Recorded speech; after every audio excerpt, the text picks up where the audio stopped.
ఈ నెల 30వ తేదీ మంగళవారం ముక్కోటి ఏకాదశి. ఏడాదికి 24 ఏకాదశులు వస్తాయి.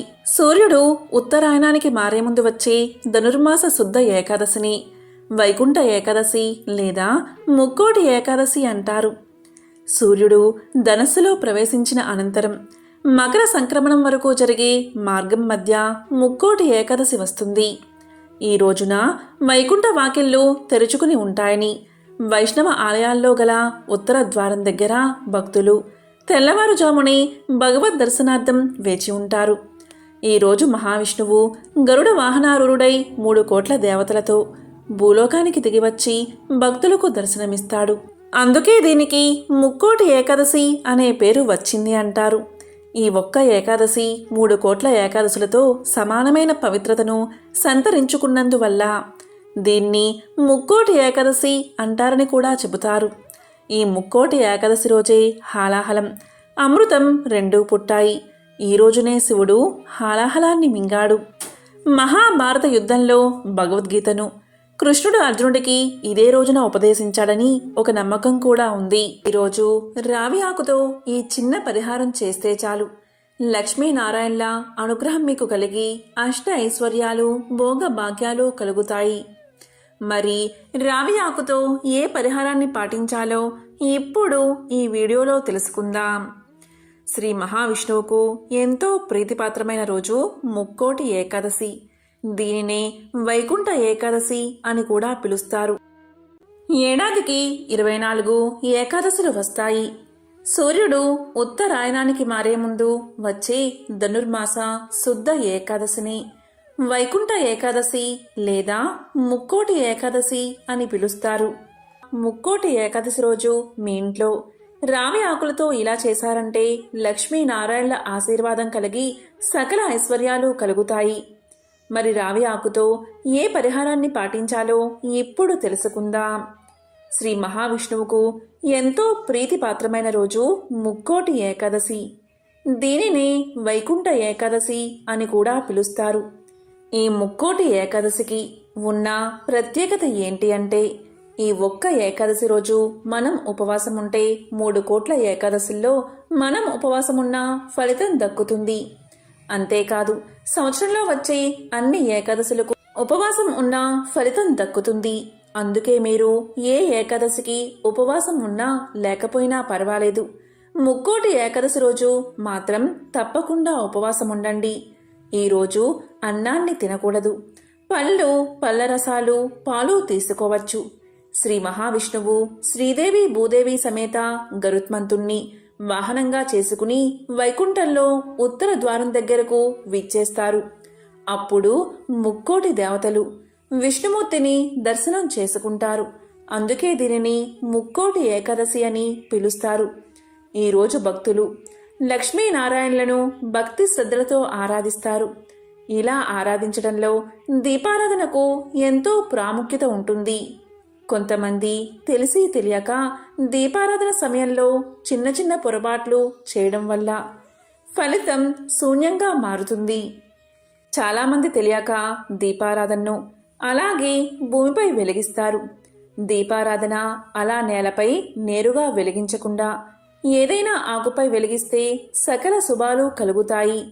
ఈ రోజు కనుక దీపారాధన చేసే సమయంలో రావి ఆకులు తీసుకుని వాటిని శుభ్రంగా కడిగి వాటి మీద పసుపు, కుంకుమ, గంధంతో బొట్లు పెట్టి వాటిని పూజా ప్రదేశంలో ఉంచి దాని మీద మట్టి ప్రమిదలు కానీ లేదా కుందులు కానీ ఉంచి దీపారాధన చేస్తే శ్రీ మహావిష్ణు యొక్క అనుగ్రహం చాలా సులువుగా దొరుకుతుంది.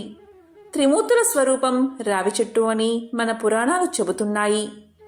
త్రిమూర్తుల అనుగ్రహం మీకు కలగాలి అన్నా, ఆర్థిక ఇబ్బందుల నుంచి మీరు బయటపడాలి అన్నా ఎంతో పవిత్రమైన ఈ ముక్కోటి ఏకాదశి రోజు రావి చెట్టు ఆకుల మీద ప్రమిదలు ఉంచి ఇంట్లో దీపారాధన చెయ్యండి.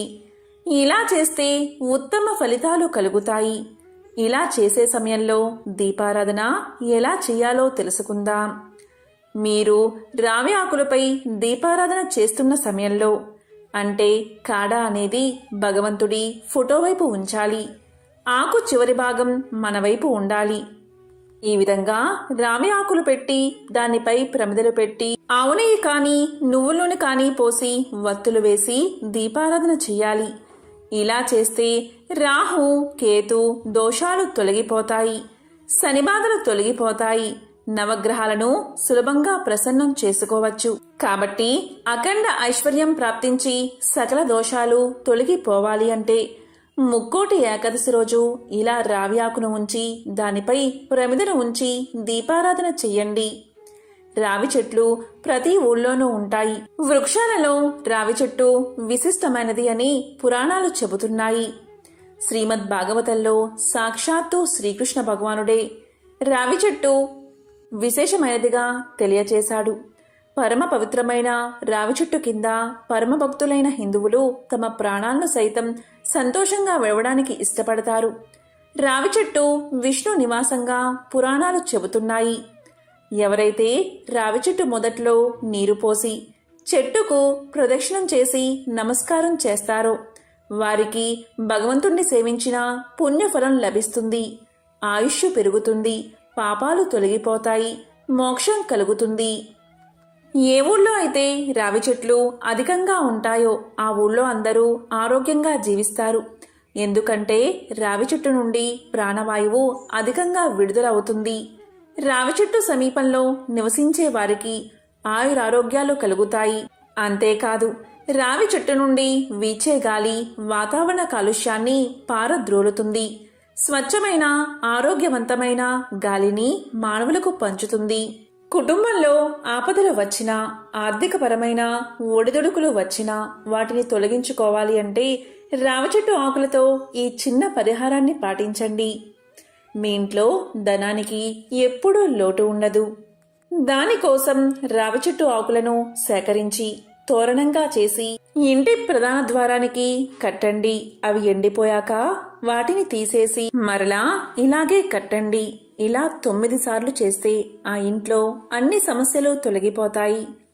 పురాణాల ప్రకారం రావి చెట్టును అశ్వత్థ వృక్షము అంటారు. అలా పిలవడానికి ఒక కారణం ఉన్నది. పూర్వం అశ్వత్థుడు, పిపాలుడు అనే 2 రాక్షసులు ప్రజలను వేధిస్తూ ఉండేవారు. అశ్వత్థుడు చెట్టు రూపంలోకి మారితే పిపాలుడు బ్రాహ్మణుడి రూపంలోకి మారేవాడు. ఇక పిపాలుడు దారినపోయే బాటసారులను పిలిచి ఆ చెట్టు పవిత్రమైనదని, దాన్ని తాకితే పుణ్యం పొందుతారని పలికేవాడు. ఆ మాయమాటలు నమ్మి ఆ మొక్కను తాకేందుకు బాటసారులు దగ్గరకు రాగాని అప్పుడు అశ్వత్థుడు ఆ మనుషుల్ని తినేవాడు. ఇలా ప్రజల్ని వేధిస్తున్న ఆ రాక్షస జంటను శనిదేవుడు సంహరించి ప్రజలను రక్షించాడు. రాక్షస సంహారం జరిగిన శనివారం రోజు రావి చెట్టును తాకి పూజించడం వల్ల శనిదేవుడి అనుగ్రహాన్ని సులువుగా పొందవచ్చు.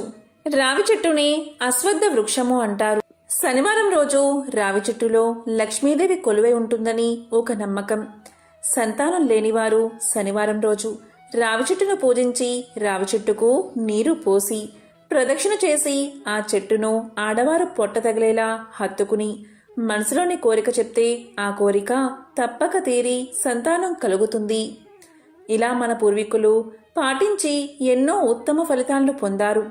రావి చెట్టు నీడులో పరమశివుని నిర్యాణం తర్వాత కలియుగం మొదలైందని ఒక లెక్క. ఆ విధంగా నేడు మనం జీవిస్తున్న ఈ కలియుగానికి ప్రథమ సాక్షి ఆ రావి చెట్టు. అందుకే ఆ చెట్టుకు అంత గౌరవం. ఇక రావి చెట్టు మనకు చేసే ఆరోగ్యపరమైన మేలు ఏ చెట్టు చేయదు. ఈ రోజుల్లో ఎంతో మంది ఎదుర్కొంటున్న సమస్య నడుము నొప్పి. ఈ నడుము నొప్పిని రావి చెట్టు తగ్గిస్తుంది. అనేక రోగాలను మాయం చేసే శక్తి రావి ఆకులకు ఉంది. ఆస్తమా, చర్మ వ్యాధులు, కిడ్నీ జబ్బులు, మలబద్ధకం, విరోచనాలు, లైంగిక సమస్యలు, పాము కాటు తదితర సమస్యలకు ఇది మందుగా ఉపయోగపడుతుంది. డయేరియా తగ్గడానికి రావి చెట్టు కాండం ఉపకరిస్తుంది. రావి చెట్టు కాండం, ధనియాలు, పటిక బెల్లం సమపాలల్లో తీసుకుని బాగా కలిపి 3-4 గ్రాముల చొప్పున రోజుకు 2 సార్లు తీసుకుంటే డయేరియా తగ్గుతుంది. ఆకలి పెంచడానికి బాగా పక్వానికి వచ్చిన రావి పళ్ళు ఉపయోగపడతాయి. వీటిని తినడం వల్ల దగ్గు, రక్త సంబంధ సమస్యలు, పిత్త దోషాలు, కడుపులో మంట, వాంతులు కూడా తగ్గుతాయి. ఆస్తమాతో బాధపడుతున్న వారు రావి బెరడు, మగ్గిన పళ్లను తీసుకోవాలి. వాటిని విడిగా పొడి చేసి సమాన మోతాదుల్లో కలపాలి.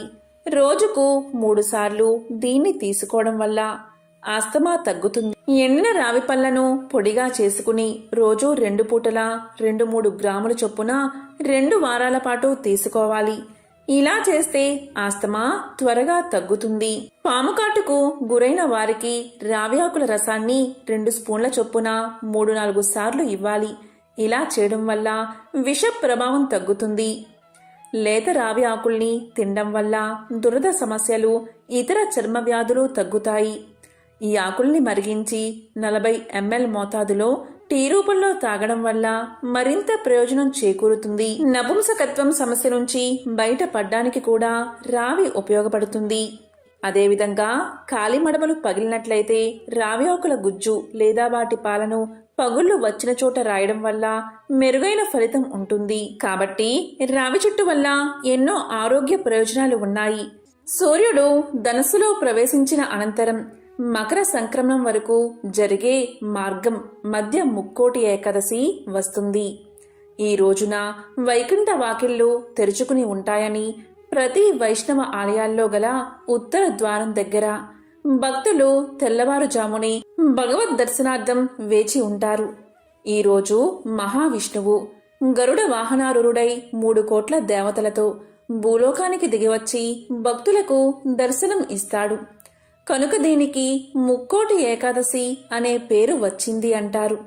ఈ ఒక్క ఏకాదశి 3 కోట్ల ఏకాదశులతో సమానమైన పవిత్రతను సంతరించుకున్నందువల్ల దీన్ని ముక్కోటి ఏకాదశి అంటారని కూడా చెబుతారు. ముక్కోటి ఏకాదశి నాడే హాలాహలం, అమృతం 2 పుట్టాయి. ఈ రోజునే శివుడు హాలాహలాన్ని మింగాడు. మహాభారత యుద్ధంలో భగవద్గీతను కృష్ణుడు అర్జునుడికి ఇదే రోజున ఉపదేశించాడని విశ్వాసం ఉంది. ఈ రోజున వైష్ణవ ఆలయాల్లో ప్రత్యేక పూజలు, హోమాలు, ప్రవచనాలు, ప్రసంగాలు ఉంటాయి. ఈ రోజున ముఖ్యమైనవి ఉపవాసం, జాగరణ, అటు తర్వాత జపం, ధ్యానం. విష్ణు పురాణం ప్రకారం 2 రాక్షసులు తనకు వ్యతిరేకంగా ఉన్నా కూడా మహావిష్ణువు వారి కోసం తన వైకుంఠ ద్వారాలను తెరిచాడని, తమ కథ విని వైకుంఠ ద్వారం గుండా వస్తున్న విష్ణు స్వరూపాన్ని చూసిన వారికి వైకుంఠ ప్రవేశం కల్పించాలని వారు కోరారు. అందుచేతే ఆ రోజును వైకుంఠ ద్వారాన్ని తలపించే విధంగా వైష్ణవ ఆలయాల్లో ద్వారాలను ఏర్పాటు చేస్తారు.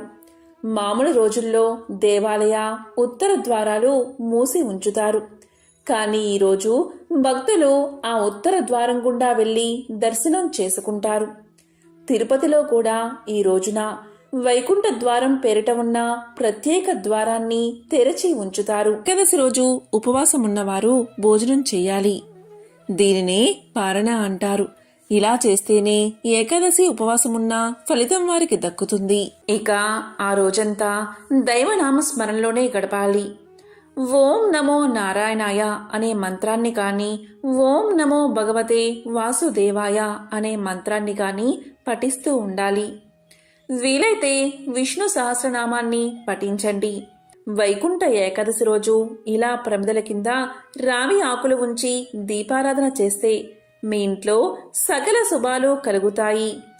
ఓం నమో నారాయణాయ, ఓం నమో భగవతే వాసుదేవాయ, ఓం శ్రీ మహాలక్ష్మియే నమః.